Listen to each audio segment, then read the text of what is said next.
নিরঞ্জন, hello নিরঞ্জন, অনেকদিন পর দেখা পেলাম বাবা। বলো বর্ষ। বাবা আসো আসো, এদিকে আসো। কেমন আছিস বর্ষ? এই তো বাবা, আমার লোকের এদিক ওদিক মারতে মারতে দিন চলে যাচ্ছে।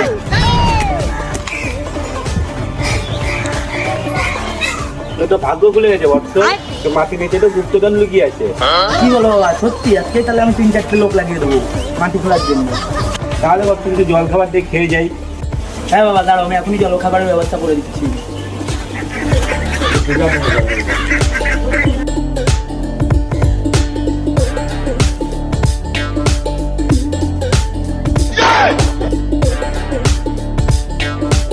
হ্যাঁ বাবা, তোমার জলখাবার।